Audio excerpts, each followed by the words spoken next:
ଆଜି ପୁଣି ବଢିଲା ସୁନା ରୂପା ଦାମ। ଜାଣନ୍ତୁ କେତେ ରହିଛି ମୂଲ୍ୟ? ଗହଣା କିଣିବା ପୂର୍ବରୁ ନଜର ପକାନ୍ତୁ କେଉଁ ସହରରେ କେତେ ରହିଛି ସୁନା ଦର। ତେବେ ଯଦି ଆପଣ ଆଜି ସୁନା କିଣିବାକୁ ଚାହୁଁଛନ୍ତି ବା ଯୋଜନା କରିବେ, ତେବେ ପ୍ରଥମେ ଜାଣିନିଅନ୍ତୁ ଆଜିର ସୁନା ଦର। ଆଜି ଭାରତୀୟ ବଜାରରେ 24 କ୍ୟାରେଟ ସୁନାର ମୂଲ୍ୟ 1,51,480 ଟଙ୍କା ରହିଛି। ସେହିପରି 22 କ୍ୟାରେଟ ସୁନାର ଦର 1,38,850 ଟଙ୍କା ଛୁଇଁଛି।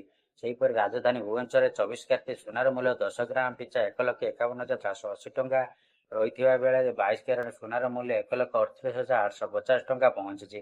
ସେହିପରି ମୁମ୍ବାଇରେ 24 କ୍ୟାରେଟ ମୂଲ୍ୟ 1,51,480 ଟଙ୍କା, 22 କ୍ୟାରେଟ ମୂଲ୍ୟ 1,38,850 ଟଙ୍କା ରହିଛି। ନୂଆଦିଲ୍ଲୀରେ 24 କ୍ୟାରେଟ 1,51,630 ଟଙ୍କା, 22 କ୍ୟାରେଟ 1,39,000 ଟଙ୍କା ରହିଛି।